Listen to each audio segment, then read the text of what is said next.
IAS institute నిర్వహిస్తున్న all India scholarship exam pass అవ్వండి. 2 years ఫీజులో 50% మాత్రమే పే చేయండి. ఎలక్ట్రిక్ వాహనం కొనాలనుకుంటున్నారా? అయితే మీరు ఎగిరి గంతేసే వార్త ఇదే. ఎలక్ట్రిక్ వాహనాలు ఇప్పుడు మరింత చీప్. వాటిపై తెలంగాణ సర్కార్ బంపర్ ఆఫర్ ప్రకటించింది.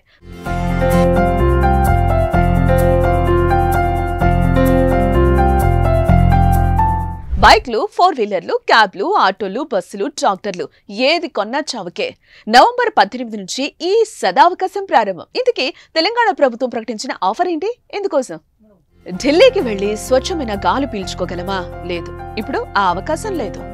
దేశ రాజధాని కాలుష్య కూరల్లో చిక్కుకుపోయింది. అక్కడ గాలి గరళంగా మారింది. శీతాకాలం మొదలైతే చాలు అత్యంత ప్రమాదకర పరిస్థితులు. కాలుష్యం గాలి నిండా చేరి ఆక్సిజన్ ని చంపేస్తుంది. ఊపిరాడక ఉక్కిరిబిక్కిరవుతున్నారు ఢిల్లీ వాసులు. అలాంటి పరిస్థితులు కూడా హైదరాబాద్కు వచ్చే అవకాశం లేకపోలేదు. కారణం పెరుగుతున్న జనాభా, వాహనాల సంఖ్య. ఆ వాహనాల కారణంగా పెరిగిపోతున్న కాలుష్యం, పెట్రోల్, డీజిల్ వాహనాలు విడుదల చేసే కార్బన్ కలిగిన రసాయనాలు గాలి నాణ్యతను దెబ్బతీసి మానవ ఆరోగ్యంపై ప్రభావం చూపుతాయి. అందుకే హస్తినకు వచ్చిన సిచ్యువేషన్ హైదరాబాద్ కు రావద్దని తెలంగాణ సర్కార్ ముందే మేల్కొంది. ఎలక్ట్రిక్ వాహనాల కొనుగోలును ప్రోత్సహించే దిశగా కొత్త పాలసీని తీసుకొచ్చింది. వాయు కాలుష్యంతో పాటు శబ్ద కాలుష్య నివారణకు కూడా నడుం బిగించింది. వాహన కాలుష్యాన్ని నియంత్రించే ప్రధాన లక్ష్యంతో 2026 చివరి దాకా అన్ని రకాల ఎలక్ట్రిక్ మోటార్ వాహనాలకు రోడ్ ట్యాక్స్ రిజిస్ట్రేషన్ ఫీజును 100% మినహాయించింది. కంపెనీ ఏదైనా, వాహనం ఏదైనా అది ఎలక్ట్రిక్ వాహనం అయితే చాలు, వారికి no road tax, no registration fees. అంతేకాదు, ప్రస్తుత నిబంధనల మేరకు రెండో వాహనం కొంటే వాహనదారు అదనంగా 2% పన్ను చెల్లించాలి. రెండో బండి ఎలక్ట్రిక్ వాహనం కొన్న వారికి 2% అదనపు పన్నులో కూడా మినహాయింపు ఉంటుంది. ఈ పాలసీతో ప్రభుత్వ ఖజానాకు 100 కోట్ల నష్టం వస్తున్నా పట్టించుకోకుండా ట్యాక్స్ లను రద్దు చేసినట్టు మంత్రి పొన్నం వెల్లడించారు.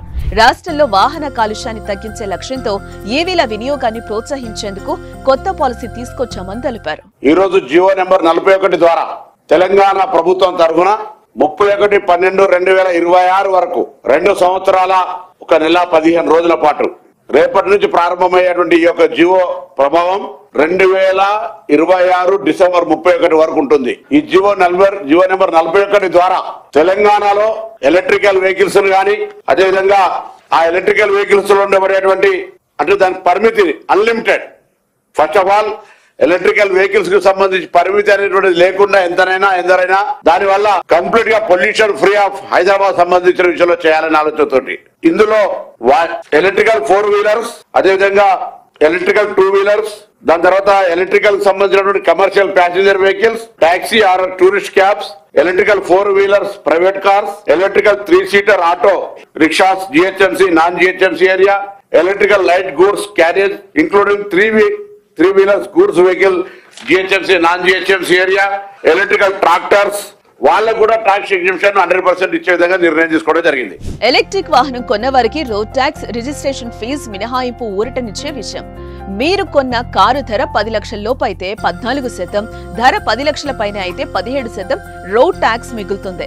ఒకవేళ కొనుగోలుదారు పేరిట అప్పటికే బైక్ గనక ఉంటే 2% అదనంగా ట్యాక్స్ పడుతుంది. అంటే మొత్తం 19% మిగులుతుంది.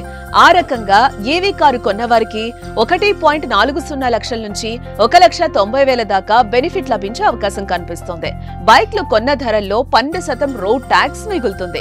అదే విధంగా రిజిస్ట్రేషన్ ఫీజు 1,500 నుంచి 2,000 వరకు మిగలనుంది. గత బీఆర్ఎస్ ప్రభుత్వం కూడా ఈ పాలసీని తీసుకొచ్చింది. 2020 అక్టోబర్ 29న అమల్లోకి తెచ్చింది. కానీ పరిమితులు విధించింది. తొలి 2 లక్షలు బైక్లు కొన్నవారికి, తొలి 8,000 కార్లు కొన్నవారికి, తొలి 2,000 ఆటోలు కొన్నవారికి మాత్రమే రోడ్ ట్యాక్స్ రిజిస్ట్రేషన్ ఫీజును రద్దు చేస్తామని ప్రకటించింది. కానీ రేవంత్ రెడ్డి సర్కార్ ఇలాంటి పరిమితులు విధించకుండా కొత్త పాలసీని ప్రవేశపెట్టింది. మరోవైపు కాలం చెల్లిన వాహనాలను రోడ్డెక్కకుండా చూసేందుకు ప్రభుత్వం సిద్ధమవుతుంది. 15 ఏళ్లు పైబడిన వాహనాలు హైదరాబాద్ లో తిరగకుండా చర్యలు తీసుకునేందుకు కూడా త్వరలోనే కొత్త పాలసీ రానుంది. కేవలం గ్రేటర్ హైదరాబాద్ లో మాత్రమే ఈ రూల్ అమలు చేయనున్నారు. ప్రస్తుతం తెలంగాణలో లక్షల కొద్ది వాహనాలు కాలం చెల్లినవే ఉన్నాయి. అక్టోబర్ నాటికి లెక్కలు తీస్తే 40,86,000 వాహనాలు జీవితకాలం ముగిసినట్లుగా తేలింది. ఇందులో 31,36,000 బైక్లే ఉన్నాయి. వీటిపై కూడా త్వరలోనే ప్రభుత్వం నుంచి నిర్ణయం వెలువడనుంది. దేశంలో కాలుష్యం ఎక్కువగా ఉండే నగరాల్లో హైదరాబాద్ హైదరాబాద్ ఒకటిగా ఉంది. ఇప్పటి నుంచే మేల్కోకపోతే ఢిల్లీకి పట్టిన గతే విశ్వనగరానికి కూడా రావడానికి ఎక్కువ సమయం పట్టకపోవచ్చని నిపుణులు హెచ్చరిస్తున్నారు. ఏదేమైనా ఎలక్ట్రిక్ వాహనాల వినియోగం కోసం తెలంగాణ ప్రభుత్వం తీసుకున్న తాజా నిర్ణయం వాయు కాలుష్యాన్ని తగ్గించే విధంగా ఉంది. మరి రానున్న రోజులు ఎలా ఉంటాయో, ఏవే వాహనాలు బాట జనం పడతారో లేదో చూడాలి. తెలంగాణ ప్రభుత్వం తీసుకొచ్చిన ఈ పాలసీపై మీ కామెంట్ ఏంటో చెప్పండి.